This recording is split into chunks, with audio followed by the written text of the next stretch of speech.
Bienvenidos a este espacio en el que abordaremos un tema importante para el Ministerio Público y es la criminología en Guatemala.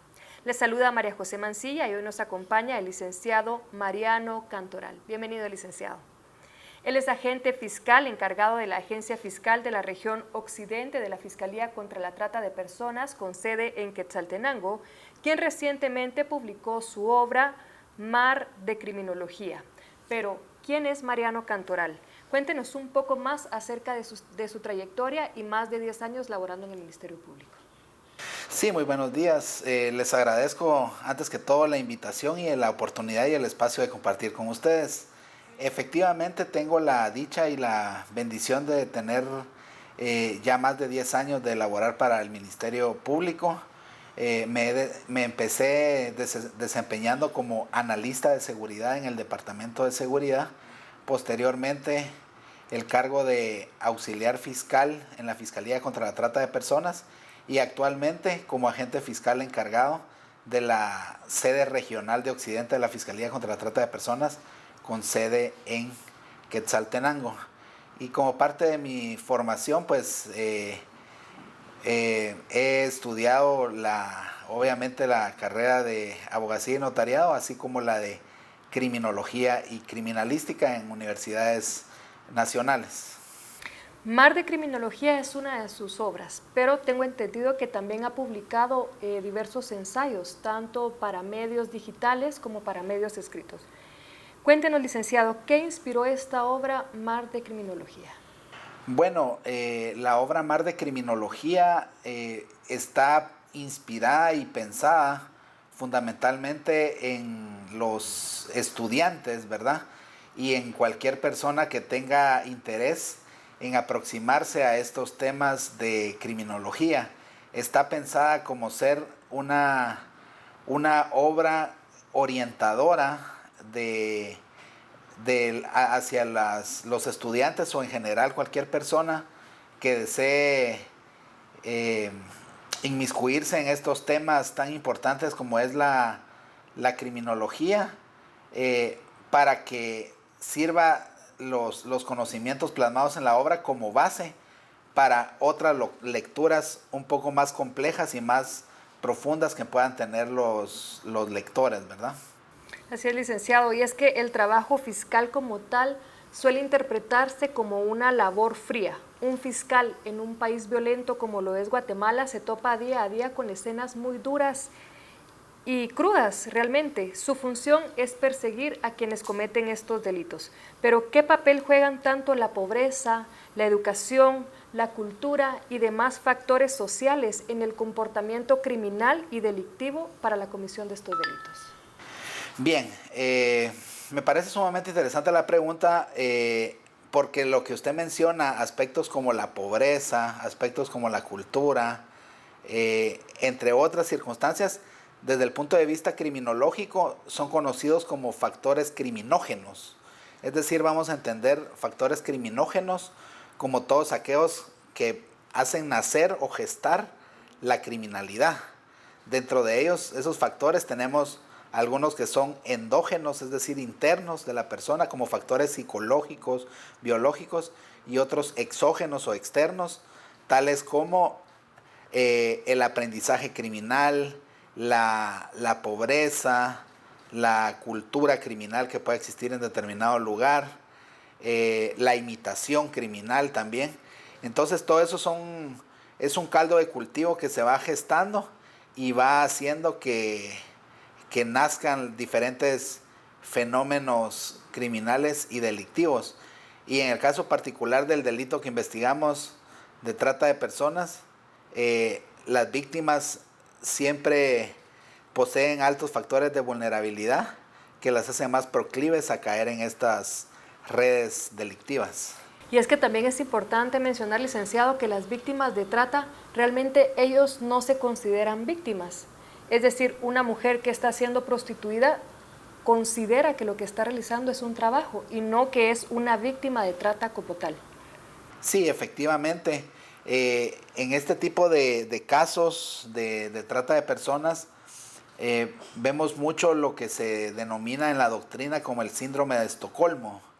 es decir, ese afianzamiento que puede llegar a tener la víctima con su agresor, esa identificación y esa sumisión también que pueda tener. Y entonces todo eso influye negativamente porque lo que hace es de que la víctima no se sienta víctima y en ese sentido difícilmente va a poner una denuncia, va a declarar en contra de su agresor y por eso se necesita un abordaje integral desde el punto de vista victimológico y criminológico para poder ir rompiendo esas barreras y que la víctima se llegue a conceptualizar como tal, como víctima y a poder declarar en contra de su agresor, que son aspectos victimológicos muy importantes. Claro. Licenciado Mariano, a su criterio y como experto en el área, ¿cómo puede la criminología contribuir a mejorar el sistema de justicia penal y reducir los índices de incidencia en el país? Muy bien, es importante tomar en cuenta la diferencia que existe entre criminología y criminalística, ¿verdad? Claro. Eso es fundamental. La criminalística nos responde a las 7 preguntas de oro: qué, quién, cómo, cuándo, dónde, con qué y por qué se cometió un hecho delictivo concreto, en específico. Ahora la criminología trata de responder una pregunta más abstracta, más filosófica, que es ¿por qué delinque el ser humano? ¿Qué es lo que lleva a la persona a cometer hechos delictivos, a robar, a quitarle la vida a otras personas, a explotar, a agredir sexualmente? La criminología busca esas causas, trata de explicar esas causas, el origen de dónde está esos factores criminógenos que llevan a una persona a delinquir, si están en los genes, es decir, si es aspectos biológicos o genéticos, si está dentro de la sociedad, si está dentro de la psique. Entonces la criminología ayuda supremamente desde la política criminal, que es la reacción que tiene el Estado ante el fenómeno del crimen. Entonces, la criminología le da ese soporte a la política criminal para poder implementar ciertos factores que contrarresten los factores criminógenos, ¿verdad? Y que vayan tendientes a reducir esos índices de criminalidad mediante la implementación de planes, proyectos y programas preventivos o reactivos, según sea el caso, ¿verdad? Entonces, la criminología es fundamental para reducir los índices de criminalidad desde la política criminal. Hablando de temas de política criminal, esto quiere decir que se pueden reducir, pero ¿cómo prevenirlos? ¿Qué acciones contribuirían a prevenir los hechos delictivos? Bueno, como criminólogo yo soy bastante partidario de las corrientes sociológicas que explican la criminalidad, porque existen las corrientes biológicas y las corrientes psicológicas. Yo me inclino más por las corrientes sociológicas, es decir, concibo en una gran medida el aprendizaje criminal, el contagio criminal y la imitación criminal. Entonces, desde este punto de vista sociológico, se podrían implementar planes, programas y proyectos a todo nivel tendientes a inculcar valores, a inculcar el respeto al derecho ajeno desde las edades tempranas y todos estos aspectos que hagan que esos factores que pueda tener la persona, que puedan tender a cometer conductas desviadas o delictivas, se puedan refrenar, ¿verdad? Y también, por supuesto,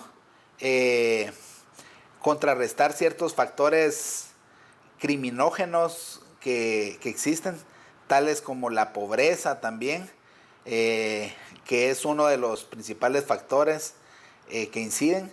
Pero no solo eso, sino también tenemos la contraparte de, por ejemplo, los delitos de cuello blanco, ¿verdad? Que no necesariamente son por factores de pobreza, sino ahí inciden otras circunstancias, pero definitivamente el inculcar valores desde tempranas edades, considero que es un factor que va a contrarrestar esos factores criminógenos y puedan incidir en reducir la criminalidad. El darse cuenta de que existe mucho aprendizaje criminal, mucha imitación criminal. Entonces, incluso hasta temas culturales como lo que se observa en las televisiones, en los programas, todo eso viene dando cierta enseñanza criminal que va contagiando a las personas y las hace más vulnerables a cometer conductas desviadas o que se aparten de la normalidad social, ¿verdad?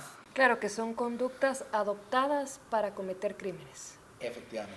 Es importante conocer también, licenciado, que existen ciertos tipos de tendencia criminal. ¿Qué tendencias criminales son más marcadas en el campo de la criminología actualmente en Guatemala? ¿Y qué áreas cree usted que necesitan más investigación o atención para un futuro? Bueno, definitivamente yo pensaría que los grupos vulnerables es uno de los principales ejes que deben ser tomados muy en cuenta. Los niños, niñas, adolescentes, las mujeres, los ancianos, las personas con discapacidad, las personas de la comunidad LGTBIQ+,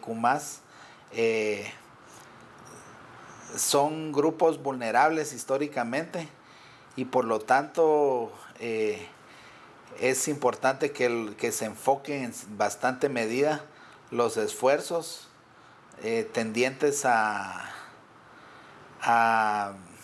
darle un acceso a la justicia más pronto y eficaz, con lo cual actualmente, afortunadamente, me siento orgulloso de pertenecer al Ministerio Público, una institución que actualmente tiene una cobertura total a nivel nacional en todos los municipios, y eso ha permitido que se aproxime la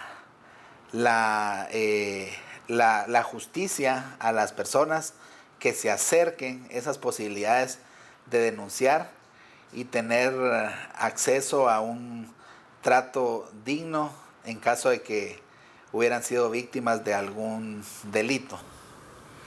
¿Cuál es el aporte de Mariano Cantoral a la sociedad guatemalteca? Bueno, pregunta muy interesante. Yo, en mi particular punto de vista, trato de aportar todos mis esfuerzos desde el Ministerio Público, realizando una eficaz persecución penal y un correcto abordaje y un trato digno hacia los usuarios y las víctimas. Y además de ello, también desde la academia trato de aportar también, como en el caso de la publicación de este libro, Mar de Criminología, notas importantes para entrarse en el mundo de la criminología en Guatemala. También es un aporte a los jóvenes, que son el futuro del país, para que poder, así como existe el contagio de elementos negativos, pueda existir un contagio de elementos positivos, y pues incidir positivamente en que las nuevas generaciones busquen y hagan todo lo posible por vivir en un país donde se den las condiciones de dignidad y de justicia para todos. Entonces, aterrizando un poco la respuesta, en el caso de mi persona, aporto a la sociedad desde mi labor en el Ministerio Público y desde la academia y la docencia también, preparando a las nuevas generaciones de criminólogos y criminalistas que sobre ellos va a descansar la futura política criminal del país. Muchas gracias, licenciado. Y para finalizar, usted ha investigado infinidad de casos a lo largo de su trayectoria en el Ministerio Público, pero ¿podría contarnos de algún caso en especial que haya marcado de alguna forma su vida, ya sea positiva o negativamente? Sí, definitivamente existen una multiplicidad de casos que nos van marcando. Muestra de ellos, uno es un relato que plasmo ahí en el libro del rescate de una menor de edad que se dio, que estaba siendo víctima de explotación laboral en un negocio que no era acorde a sus condiciones de niña. Entonces, bajo esa perspectiva, en el libro plasmo esa historia que me marcó mucho a mí como fiscal y como persona también. Y existe otro cúmulo de casos que van quedando como esas anécdotas profesionales guardadas muy en el fondo de nosotros, a través de las cuales el agradecimiento que las víctimas tienen con uno, eso, como yo se lo decía una vez a una víctima, uno acá cobra un salario porque así es, así toca, pero el principal salario que uno recibe es esa gratificación de parte de las víctimas, el saber que se hace justicia y que se puede aportar a la sociedad esa esperanza de un mejor futuro. Muchas gracias, licenciado, por su aporte tanto a las víctimas del delito, por brindar esa atención especializada a cada una de ellas y por supuesto por su aporte a la sociedad guatemalteca. Esto ha sido toda la información por hoy. Los esperamos en nuestro próximo podcast con un invitado nuevo.